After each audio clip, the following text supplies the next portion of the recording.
March 2020, when workers who could work remotely and students at most all levels were sent home in a mad dash to halt the spread of the pandemic. So suddenly, we weren't much working from home as living at work. So the COVID pandemic has caught everyone unaware. And while we've been busy adjusting to the new normal last year, cyber criminals have been making merry. So they are taking advantages of the disrupted environment to carry out the cyber attacks. So many people have struggled to find the normal without a commute to the office. Of course, the demand of the VPN access and the multi-factor authentication services urge. So also, Zoom went through about 10 years worth of evolutionary growth in 2 months. And through it all, Microsoft, Adobe, Apple, Google were releasing also updates to the maintenance patch release for this multitude of platforms. This also, businesses had to make an abrupt shift from most employees working in office to work from home. So in the rush to continue with the business as usual, many had to take some shortcuts with security. So companies, even large, even small, or even the government and individuals became the target. So cybersecurities are evolving. So it's like the pandemic. So no business is immune. So the size of your company doesn't matter. So cyber criminals are relentless in searching vulnerable spots.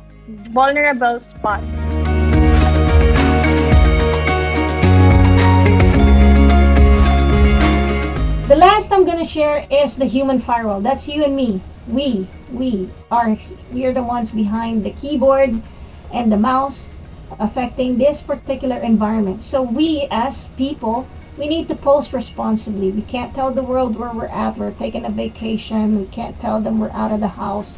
That would not be a good idea, because if somebody was trying to figure out how to get into your home or get into your business, they know exactly when and where to go. Right?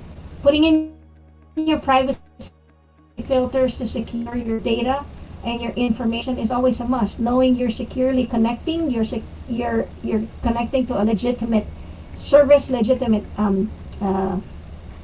business, right? The right person, the right entity, ensuring that those are there, and being vigilant with your phishing. And today, we're even seeing this now, seeing a lot of phishing from security providers. Right? Be careful. You need to check, especially if they're asking for details. Patching your software, patches and software. Again, if you notice, everything down the line, it starts with a P, right? So it's 6 P's. Patches is the 4th P, right? And then passphrases, if you're still using username and passwords, passphrases and multi-factor authentication. We have to do it together as one. You can't just use passphrases and forget about it. Use multi-factor every single time. And prevent your data loss by encrypting and ensuring that you have a backup mechanism for your data. Right? So that's, I went through technology on the back end, backwards from people, process, and technology. I went technology, process, and people. But I wanted to leave you with that. That there is a complete structure in ensuring that we are properly securing ourselves, our team, our organization.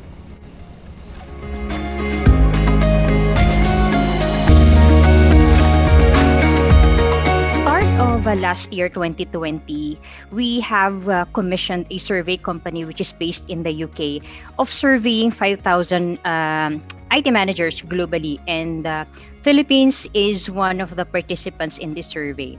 So the purpose of this survey is, of course, to further understand what does IT managers like you in this call think about the current status of cybersecurity and what are they experiencing and what in the future they wish to see when it comes to spending. So the first one is that it's not actually a surprise because the previous speaker has mentioned this about ransomware. And 51% of the organizations that has been surveyed has been hit by ransomware last year. And it's not a joke getting hit by ransomware, because the average cost is about this much, 760 USD. And the cyber criminals have always succeeded in in encrypting the data, because of course they want to get as much that they want in an organization. Of course, we don't want this to happen to you as an organization.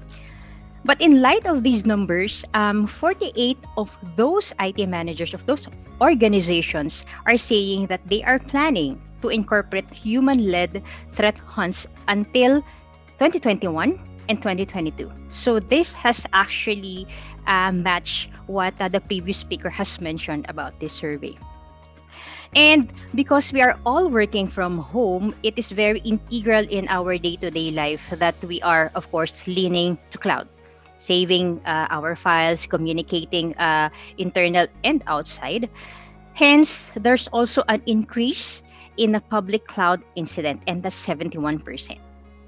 And of course, when these IT managers have been asked on about the priority, of course, security will always comes first.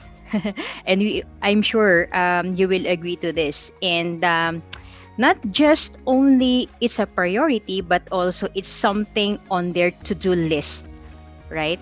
And it's actually a thing that some of the organizations are also looking at outsourcing those, not just the security part, but also other IT sources to a managed security provider.